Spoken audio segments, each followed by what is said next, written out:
नमस्कार, राम राम। मैं राकेश हर संडे को आपके लिए लेके आता हूँ एक कहानी, आप बीती या जग बीती। इस बार बड़ी फरमाइश थी कोई ऐसी रियल स्टोरी सुनाई जाए जो पुराने समय की हो, मीन हमारे बचपन से रिलेटेड हो। तो आज मैं लेके आया हूँ आपके लिए लगभग 40 साल पुरानी बात, जब हमारे गांव में सबसे पहले टेलीविज़न आया। तो लोगों का क्या रिएक्शन था, क्योंकि लोगों को पता ही नहीं था कि टेलीविज़न होता क्या है। तो बात है 1982 की, जब दिल्ली में एशियन गेम चल रही थी। हमारा गांव जो है काफ़ी बड़ा गांव है, इस समय भी 2000 के करीब घर है। उस समय 40 साल पहले भी 500-600 घर जरूर हुआ करता था, लेकिन कच्चे मकान थे। कोई पक्का मकान, इक्का दुक्का पक्का मकान था, कच्चे मकान थे। मोटरसाइकिल, कार या स्कूटर ये किसी के घर में नहीं था। पता ही नहीं था कि ये चीज़ें भी होती हैं। हाँ, साइकिल जरूर था कि कईयों के घर में, इक्का दुक्का घर में साइकिल जरूर थे। मेरे ताया जी सर्विस करते थे और वो साइकिल पे अपनी ड्यूटी जाते थे। पंखे, कूलर, एसी इसका तो पता ही नहीं था, क्योंकि छत नहीं थे, पंखा लगाना कहाँ था, कच्चे मकान थे। हाँ, मेरे चाचा जी टीचर थे और मेरे को याद है उनको दहेज में एक टेबल फैन, पंखा और एक रेडियो जरूर आया था, लेकिन हम उसको हाथ नहीं लगा सकते थे, इतना संभाल के वो रखते थे। तो 82 की बात है। मेरा एक दोस्त है जो अब हैदराबाद में सेटल हो गया है, अनिल संबयाल उनका नाम है। वो आर्किटेक्ट हैं और हैदराबाद में सेटल हैं। उनके पिताजी टीचर थे। सबसे पहले उन्होंने टेलीविज़न लाया गांव में। अब टेलीविज़न लोगों को पता ही नहीं था, कईयों ने, मैक्सिमम 90% लोगों ने तो नाम भी नहीं सुना था कि टीवी या टेलीविज़न नाम की कोई चीज़ होती है। तो टेलीविज़न आ गया। अब लोगों का क्या रिएक्शन या क्या हुआ उसके बाद, वो आज मैं आपसे शेयर करने जा रहा हूँ। तो टेलीविज़न आ जाता है। दूसरे दिन टेलीविज़न को लगाने के लिए जो मैकेनिकल थे वो शहर से आ जाते हैं।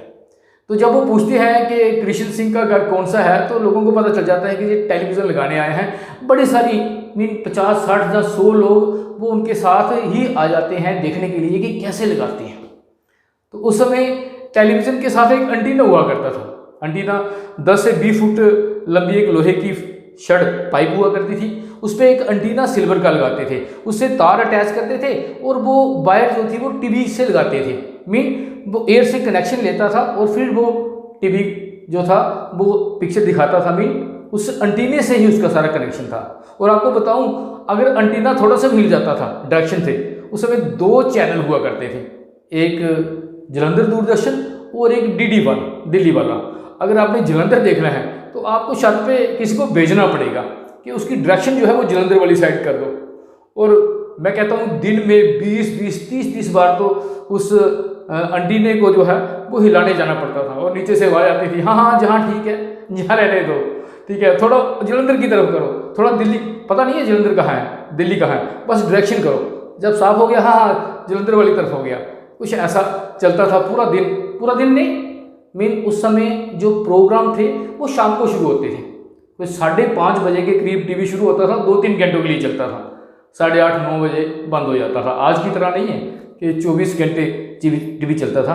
तो बात चल रही थी कि जैसे ही वो टीवी को लगाने वाले वहाँ पहुँचते हैं तो क्या होता है, सबसे पहले वो एंटीना लगाते हैं। हमें तो पता नहीं था कि टीवी क्या है, क्योंकि हमने फिर अपने रिलेटिव के घर में देखा था, लेकिन मैक्सिमम लोगों को पता नहीं था कि टीवी क्या है और ये एंटीना ही टीवी है या कुछ और है।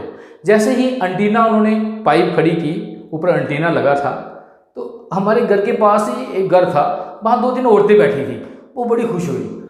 वो औरतें कहने लगी, हमें तो मज़ा हो गया, हम तो घर में बैठे बिठाए ही टीवी देख लेंगे। मीन वो उस एंटीने को ही टीवी समझ रही थी। इतने बोले वाले थे लोग उस टाइम। शाम का जब समय होता है, जब टीवी का टाइम आता है, तो टीवी बाहर निकल जाता है। घर के बाहर बहुत बड़ा आंगन है और काफ़ी छत भी है, वो पूरा आंगन भर जाता है, छत भी भर जाते हैं। इतना रश, शायद आजकल थिएटरों में भी इतना रश नहीं होता। मीन जितने लोग वहाँ इकट्ठे होते थे, थिएटर में भी आजकल, बड़े थिएटर में भी इतने लोग नहीं होते होंगे। पास के गांव 4-5 किलोमीटर पैदल चल के रात को टीवी देखने आ जाते थे। पास वाले 2-4 गांव थे, क्योंकि उन गांव में टीवी था ही नहीं। तो मेला लग जाता था रात को। एशियन गेम चलती थी काफ़ी देर तक, वो 10-11 बजे तक दिखाते थे, तो लोग देखते रहते थे। कभी कभी बीच में ऐड आती थी, मीन मशहूरी, उसको हम मशहूरी बोलते थे, मशहूरी आती थी, बड़े खुश होते थे वो देख के, क्योंकि चेंज आ गई ना, थोड़ी चेंज देख के बड़े खुश होते थे। तो बहुत दिन तक ये सिलसिला चलता रहा। मीन जब तक एशियन गेम में चली, वो रोज़ लोग आते थे, दिखाते थे। फिर वो तंग आने लगे, घर वाले भी तंग आ गए, मोहल्ले वाले भी तंग आ गए, क्योंकि अगर 2 घंटे 4 घंटे बैठ रहे हैं टीवी देखने के लिए तो बाथरूम तो लगेगा। उस टाइम लोगों के घर में बाथरूम तो होते नहीं थे, टॉयलेट तो होते नहीं थे। तो बस मोहल्ले के बाहर भी स्मेल, पूरी तरह स्मेल बनने लगी, लोग तंग आ गए। फिर क्या हुआ, थोड़े दिनों के बाद उन्होंने लोगों को मना करना शुरू कर दिया, लेकिन लोग मानते नहीं थे। उन्होंने दरवाज़ा, जो मेन दरवाज़ा है उनका, वो बंद होता था। डीओडी का दरवाज़ा, उस समय गेट नहीं होते थे, दरवाजे होते थे। दरवाज़ा बिल्कुल बंद है, लेकिन फिर भी दरवाज़ा बंद होने के बाद भी 40-50 लोग जो हैं वो दीवार से लगे हुए हैं, कब दरवाज़ा खुलेगा, हम कोशिश करेंगे, अंदर बढ़ेंगे। फिर मेरे को याद है, वो हमारे अंकल जो थे, मेरे दोस्त के पिताजी, वो डंडा रखते थे और डंडा लेके लोगों के पीछे भागते थे, बड़ी मुश्किल से लोगों को हटाते थे। लेकिन फिर भी 30-40 लोग घर में तो होते थे, जो खास मोहल्ले वाले हैं, उनको तो मना नहीं कर सकते ना। तो 2-3 सालों के बाद फिर क्या हुआ, काफ़ी 2-3 टीवी और हो गए और फिर थोड़ा सा फ़र्क पड़ा। मेरे को याद है 84 में हमारे घर में भी टीवी आ गया था। उसमें श्रीमती इंदिरा गांधी जी, जो हमारी प्रधानमंत्री थी, उनका ध्यान जब होता है ना, उनका जब वो संस्कार होता है, वो दिन को हुआ था। तो हमने बरामदे में टीवी लगाया हुआ था, बरामदे में बाहर लाइट थी और बड़े बड़े काले कंबल हमने वहाँ लगाए हुए थे, थोड़ा अंधेरा करने के लिए। और पास वाले जो गांव थे ना, वहाँ से काफ़ी लोग आए हुए थे, काफ़ी मेरे को याद है 200-300 बंदा तो हमारे घर में भी था।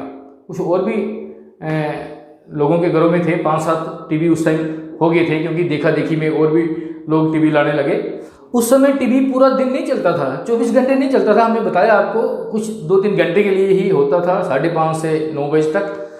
तो सिर्फ पिक्चर संडे के दिन आती थी और 1 या 2 दिन चित्रहार आता था। चित्रहार, जो मेरी एज के उनको पता होगा, 5 या 7 गाने होते थे, फिल्मी गाने, वो दिखाते थे। और इन 2 चीज़ों की बड़ी क्रेज होती थी, एक संडे वाली पिक्चर और एक चित्रहार, 2 दिन आता था हफ्ते में। ये तो हमने जरूर देखना होता था। और संडे वाले दिन वो अखबार में, न्यूज़पेपर में पूरा आ जाता था कि प्रोग्राम क्या क्या आने हैं। और संडे वाले दिन छुट्टी होती थी, हम बस स्टैंड पे सुबह चले जाते थे। किस लिए? न्यूज़पेपर का इंतजार करने के लिए। वो सुबह वहाँ एक चाय की दुकान थी बस स्टैंड पे, वहाँ पंजाब केसरी आती थी। और जैसे पंजाब केसरी आती थी, हमारी कोशिश होती कि हमें मिले और हम देखें कि आज कौन सी पिक्चर आनी है। उस पर लिखा होता था इतने टाइम पे पिक्चर आएगी ये वाली, और उसमें ये हीरो होंगे। और मेरे को एक किस्सा याद है, भूल गया था, लेकिन मैंने हैदराबाद में दोस्त को फ़ोन किया कि यार वो उस पिक्चर का नाम क्या था। तो एक पिक्चर थी, उस पिक्चर का नाम था सिंदबाद अली बाबा अलादीन। तो हम 3 दोस्त थे, एक मैं, एक वही मेरा दोस्त जिनके घर में टीवी था, एक महेंद्र पाल, वो दुकान करते हैं आजकल। तो हम तीनों दोस्तों ने सोचा, क्योंकि मेरी उम्र उस समय 10 साल थी, 71 का मेरा बर्थ है, तो नेचुरली 82 का ये टाइम था। तो हमने तीनों ने सोचा कि ये नेचुरली 3 नाम हैं, ये कैरेक्टर होंगे फिल्म के, ये हीरो होंगे फिल्म के, तो चलो एक नाम हम डाल लेते हैं। तो हमने एक नाम रख लिया अपना। मेरे को दे दिया उन्होंने सिंदबाद, एक ने अली बाबा ले लिया और एक अलादीन बन गया। अब जब पिक्चर देखने लगे शाम को, तो नेचुरली जब पिक्चर देखते हैं तो हम सोचते हैं कि ये रोल मैं ही कर रहा हूँ। तो सिंदबाद, वही कल मेरे को याद दिला रहे थे कि आपका रोल, जो मेरा वाला रोल था, वो तो एक हीरो का रोल था। वो हीरो था, पता नहीं, अब मेरे को याद नहीं, मैंने नेट पे देखा अभी, वो पिक्चर है इसमें यूट्यूब में, फिर कभी देखूंगा दोबारा। तो उसमें सिंदबाद का रोल जो था, पूरा हीरो का रोल था। वो पता नहीं कितने दरिया पार करके, समुद्र पार करके वो जाता है किसी चीज़ को ढूंढने, तो बड़ा अच्छा रोल था वो। और जो अली बाबा अलादीन, एक का रोल जो दुकानदार है, उसका कुछ जादू से क्या होता है, एक बार उसको वो गधा बना देते हैं। वो कल भी हम याद कर रहे थे कि उसको गधा बना देते हैं। और कई देर तक, 10-20 साल तक तो हम उस पिक्चर को याद करते रहे कि यार आपको ये बना दिया, मैं ऐसे था। तो ऐसा समय होता था उस समय, क्या यादें जुड़ी हैं उस समय की, अभी भी याद करते हैं। ऐसी ही और बड़ी स्टोरीज हैं बचपन की, कभी संडे वाले दिन फिर आपके लिए लेके आएंगे कुछ इस तरह की ही बचपन की अपनी कहानी। उम्मीद करता हूँ कि आपको वीडियो पसंद आई होगी। जय हिंद, जय भारत।